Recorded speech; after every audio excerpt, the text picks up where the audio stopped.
ओंकारबिंदुसंयुक्तं नित्यं ध्यायन्ति योगिनां कामदं मोक्षदं तुभ्यं ओंकाराय नमो नमः।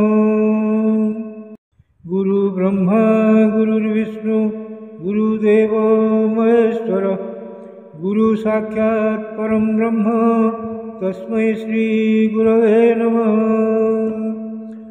अज्ञानतिमिरान्धस्य ज्ञानाञ्जनशलाकया चक्षुरुन्मीलितं येन तस्मै श्री गुरवे नमः।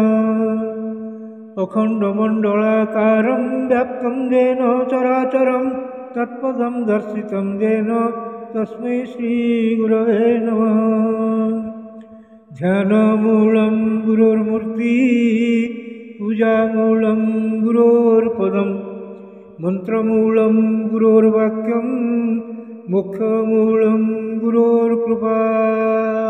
मन्नाथ श्री जगन्नाथ मद्गुरु श्री जगद्गुरु मदात्मा सर्वभूतात्मा तस्मै श्री गुरवे नमः। जंदारु ब्रह्ममूर्ति प्रणवतनुधरं सर्ववेदान्तसारं भक्तानां कल्पवृक्ष भवजलतरणी सर्वतत्त्वानुतत्त्वं योगिनां हंसतत्त्वं हरिहरनमितं श्रीपति वैष्णवानां शैवानां भैरवश्च पशुपति परमशक्तितत्त्वं च शाक्तं बौद्धानां बुद्धसाक्षात् ऋषभजतिवर जैनसिद्धान्तसारं तं देव पातु नित्यं कलिकलुषहरं नीलशैलाधिनाथम्। अथ श्रीमद्भागवत महापुराण तृतीय स्कंध सप्तविंशोऽध्यायः। प्रकृति पुरुष विभेदक ज्ञान लाभ द्वारा मोक्ष प्राप्ति निरूपण। नारायणं नमस्कृत्यं नरं चैव नरोत्तमं देवीं सरस्वतीं व्यासं ततो जयमुदीरयेत्। मूकं करोति वाचालं पंगुं लंघयते गिरिं यत्कृपातमहं वन्दे परमानन्दमाधवम्।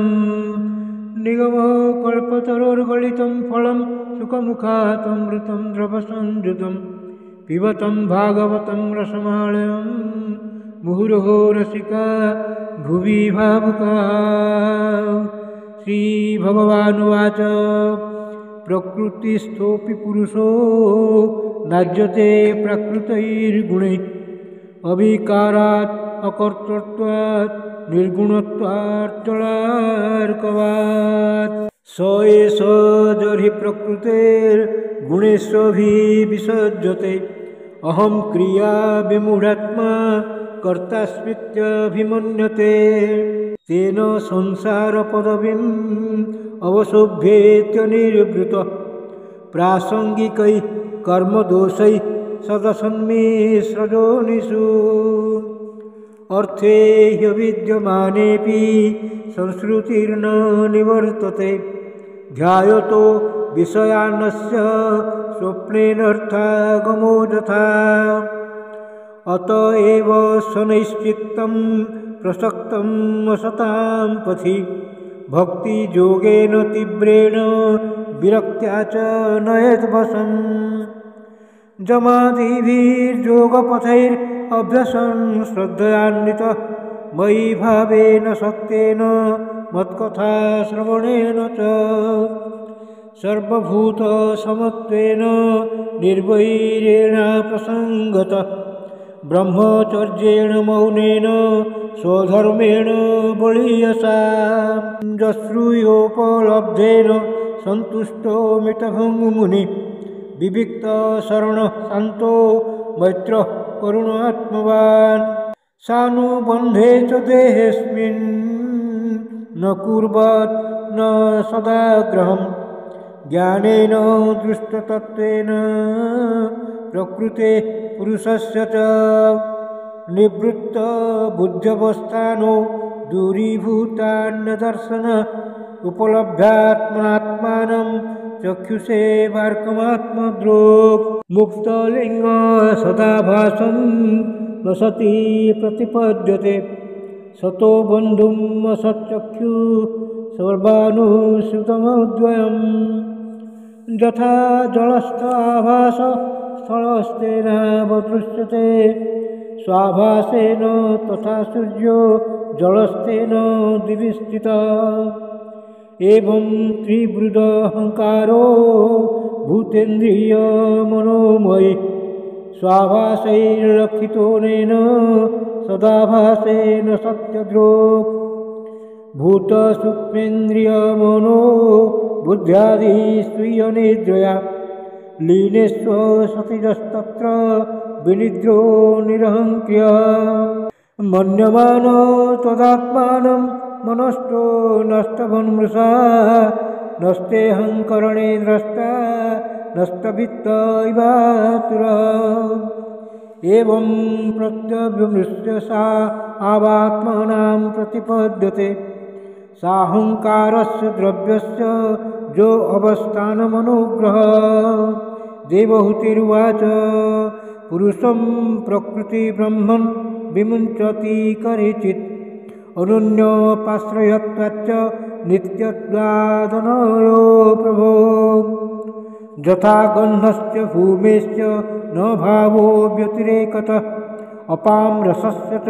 यथा तथा बुद्धे परस्य च अकर्तुः कर्मबन्धोऽयं पुरुषस्य यदाश्रय गुणेषु सत्सु प्रकृतेः कैवल्यं ते स्वतः कथम् क्वचित् तत्त्वावमर्शेन निवृत्तं भयमुल्बणम् अनिवृत्तनिमित्तत्वात् पुनः प्रत्यवतिष्ठते श्रीभगवानुवाच अनिमित्तनिमित्तेन स्वधर्मेण मलात्मना तिर्वया मयभक्त्या च श्रुतसंभृतया चिरम् ज्ञानेन दृष्टतत्त्वेन वैराग्येण बलीयसा तपोयुक्तेन योगेन तीव्रेणात्मसमाधिना प्रकृतिः पुरुषस्येह दह्यमानात्महर्निशम् तीरो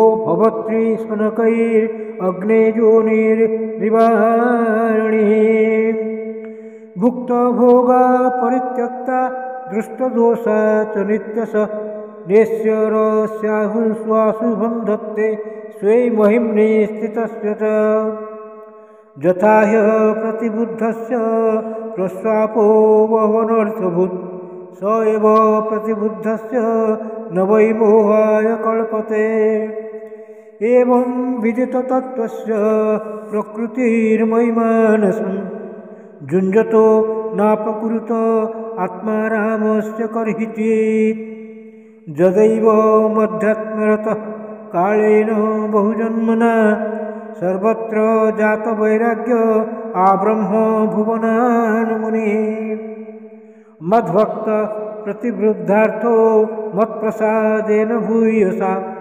निःश्रेयसं स्वसंस्थानं कैवल्याख्यं मदाश्रयम् प्राप्नोति हान्दसाधीर स्वदृशा छिन्नसंशय यद्गत्वा न निवर्तेत योगी लिङ्गाद् विनिर्गमे यथा न योगपचितास्ते ते मायासु सिद्धस्य विसज्जतेऽङ्ग अनन्यहेतु स्वथमे गतिः स्यात् आत्यन्तिकी यत्र न मृत्युहासः श्रीमद्भागवते महापुराणे पारमहंस्यां संहितायां तृतीयः स्कन्धे कापिलेयोपाख्याने सप्तविंशोऽध्यायः भीमस्यापि रणे भङ्गो मुने अपि मतिभ्रमं यदि शुद्धं वा अशुद्धं वा मम दोषः न विद्यते।